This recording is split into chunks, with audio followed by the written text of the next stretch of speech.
श्री गणेशाय नमः। राधे राधे। निर्जला एकादशी का व्रत अद्भुत अलौकिक उपाय हम बताने जा रहे हैं। एकादशी व्रत पर केवल 2 तुलसी के पत्तों से और हल्दी से यह उपाय आप भी कर सकते हैं। ये अद्भुत और अलौकिक सनातन धर्म का ये उपाय है जो 21 जून को बड़ा सोमवार के रूप में साल की बड़ी एकादशी का बड़ा अद्भुत संयोग बना हुआ है। 24 एकादशी व्रत करने का जो फल मिलता है वह इस एकादशी को व्रत करने से मिलता है। बड़ा ही महत्व है इस एकादशी का।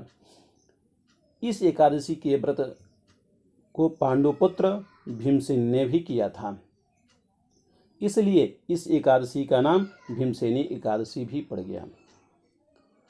इस दिन न फलाहार किए हुए न कुछ जल पिए हुए व्रत रहने का विधान है।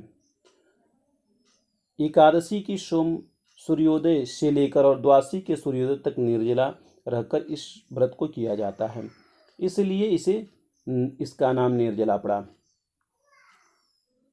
इस दिन व्रत रहकर पानी से भरा घड़ा दान करने का विधान है। इस दिन गर्मी अधिक होती इसलिए पंखा भी दान करने का विधान है। पंखा, फल, वस्त्र और पानी से भरा घड़ा दान करने का विधान है।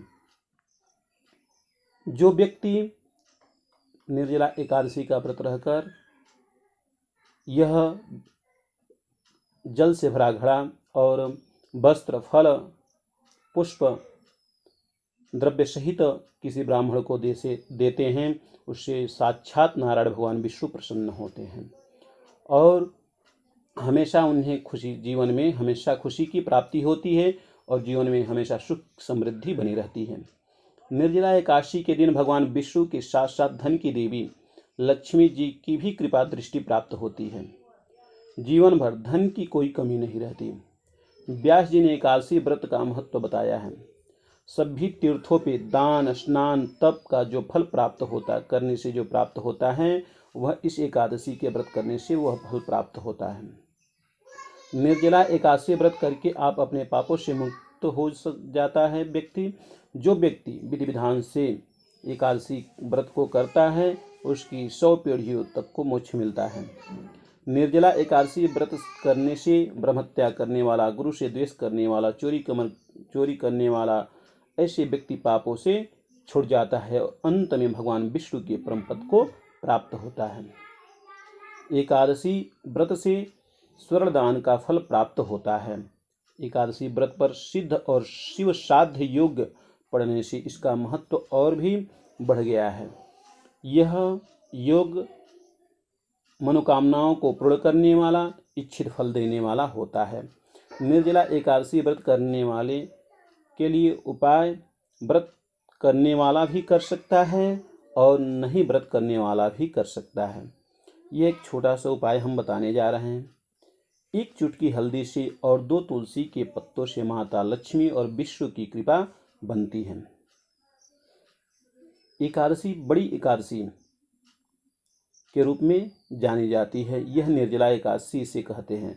तो निश्चय ही फलदायी होती है। जीवन में कोई भी कमी नहीं रहेगी। धन समस्या, घर में सुख समृद्धि भी प्राप्त होती है। घर में सभी मनोकामना, आपके परिवार के लोगों की सारी मनोकामनाओं की पूर्ण होते हैं और कभी भी धन की कमी नहीं रहती है। यह निर्जला एकादशी दिन और रात में, यह निर्जला एकादशी के दिन आप उपाय कर सकते हैं। अपने समय की अनुकूलता के अनुसार एकादशी के दिन इस उपाय को करना है। स्वच्छता और पवित्रता का ध्यान रखना है। हम यह जो उपाय बताने जा रहे हैं इससे भगवान विष्णु और माता लक्ष्मी दोनों ही प्रसन्न होते हैं। तो इस उपाय को करने के लिए चाहे आप सुबह करें चाहे या शाम रात्रि में करें, कभी भी इस उपाय को कर सकते हैं आपकी समय की अनुकूलता जब हो। सर्वप्रथम 1 चुटकी हल्दी लेकर सर्वप्रथम आपको एक चौक बिछा लेना। पीले या लाल कपड़े रख के उस पर भगवान विष्णु की प्रतिमा और माता लक्ष्मी जी की प्रतिमा को रखना है और भगवान विष्णु की प्रतिमा को और माता लक्ष्मी जी की प्रतिमा को एक गीले कपड़े से हल्का सा धीरे धीरे साफ कर लें, पोंछ लें और हल्दी में थोड़ा सा गंगा जल मिलाकर भगवान विष्णु को तिलक करें और कुमकुम में माता लक्ष्मी जी को तिलक करें और धूप दीप नैवेद्य इत्यादि से षोडशोपचार से पूजन करें। पंचामृत भगवान विष्णु को अति प्रिय है, उसमें केसर डाल के भगवान विष्णु को एक घी का दीपक जला के रखें, उसमें थोड़ी सी एक चिटकी हल्दी डाल देने से यह घर की नकारात्मक ऊर्जा समाप्त हो जाती है और शुभता की सिद्धि होती है। इसलिए एक घी का दीपक जलाकर अवश्य रखें। धूप भी जलाएं, जिससे भगवान विष्णु को प्रसन्नता होती है। मित्रों, आपसे अनुरोध है कि आप चैनल पर नए हैं तो चैनल को सब्सक्राइब करें। वीडियो अच्छा लगे तो शेयर और लाइक जरूर करें। कमेंट में ओम नमो भगवते वासुदेवाय, ओम महालक्ष्मी नमः, इन मंत्र में से कोई एक मंत्र लिखें अवश्य। एक चुटकी हल्दी को ले लेंगे, उसमें शुद्ध गंगा जल उसमें मिलाकर और उसमें से थोड़ा सा भगवान विष्णु को तिलक करेंगे और माता लक्ष्मी जी को तिलक करेंगे। अब जो 2 पत्ते हैं उसको साफ धुल के रख लें। उस पर थोड़ा सा एक पत्ते को लें, उस पर थोड़ा सा हल्दी का तिलक करें, जो आप हल्दी लिए हैं जिसमें गंगा जल मिलाए हैं, और इस पत्ते को भगवान विष्णु के चरण में अर्पित कर दें। ओम नमो भगवते वासुदेवाय का जप करते हुए इस पत्ते को तिलक लगाकर भगवान विष्णु के चरण में रख दें। फिर आप दूसरा पत्ता लें और लक्ष्मी जी के इस मंत्र को ओम श्रीम महालक्ष्मी नमः का जप करते हुए उस पत्ते पर हल्दी से तिलक करें। फिर इस पत्ते को आप लक्ष्मी जी के सामने रख दें। भगवान विष्णु जी के सामने रखे जो तुलसी का पत्ता रखा है, आप उसे उठाएं और अपने हाथ में पकड़ें। अब आप ओम नमो भगवते वासुदेवाय इस मंत्र का 108 बार जप करें। मंत्र का जप करने के पश्चात अब आप फिर से इस पत्ते को भगवान विष्णु जी के समीप ले जाके रख दें। माता लक्ष्मी जी के सामने रखे पत्ते को उठाएं और अपने हाथ में पकड़े और इसके बाद से माता लक्ष्मी जी के महामंत्र ओम महालक्ष्मी नमः का 108 बार जप करें। मंत्र का जप करने के पश्चात अब आप इस पत्ते को भी माता लक्ष्मी जी के सामने रखें। मंत्र का जप करने के बाद आप भगवान विष्णु और माता लक्ष्मी जी से हाथ जोड़कर प्रार्थना करें। आपकी जो भी समस्या है वह समस्या आप भगवान विष्णु और माता लक्ष्मी जी को बताएं और अपनी सभी समस्याओं को, अपनी धन संबंधी सभी समस्याओं को दूर करने की प्रार्थना करें। घर में सुख समृद्धि बनी रहे इसके लिए प्रार्थना करें। इसके बाद आप भगवान विष्णु और माँ लक्ष्मी के सामने उन दोनों तुलसी के पत्तों को उठा लें और अपने माथे से लगाएं। अब आप तुलसी जी के पत्ते को अपनी तिजोरी यानी धन के स्थान पर ले जाकर रख दें। कहते हैं कि तुलसी के पत्ते पैसे को आकर्षित करते हैं, इसलिए भगवान विष्णु और माँ लक्ष्मी के मंत्रों से अभिमंत्रित करके तुलसी जी के पत्ते अगर एकादशी पर तिजोरी में रखे तो इससे घर में धन धान्य हमेशा बना रहता है।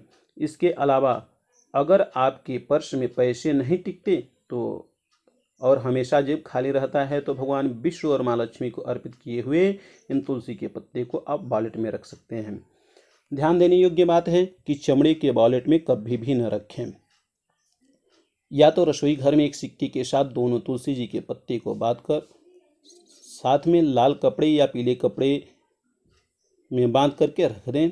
इससे माता लक्ष्मी और भगवान विष्णु बहुत प्रसन्न होते हैं।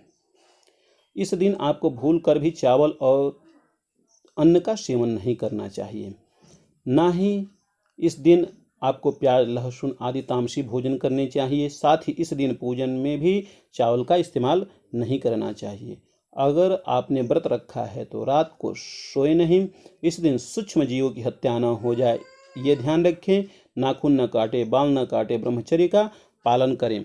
और इस व्रत को करने के बाद सबसे महत्व होता है पारण का। तो पारण का जो समय है वह सुबह मंगलवार 22 जून को 5:30 बजे से लेकर 7:30 बजे तक का समय है। इस समय पारण करना आवश्यक होता है। एकादशी व्रत करने से ज़्यादा उसके पारण का महत्व होता है। द्वादशी में पारण करना चाहिए तो प्रातः 7:30 तक द्वादशी है, अतएव सुबह 7:30 तक पारण कर लेना चाहिए। मिलते हैं मित्रों अगले नेक्स्ट वीडियो में। तब तक के लिए राधे राधे, जय जय श्री राधे।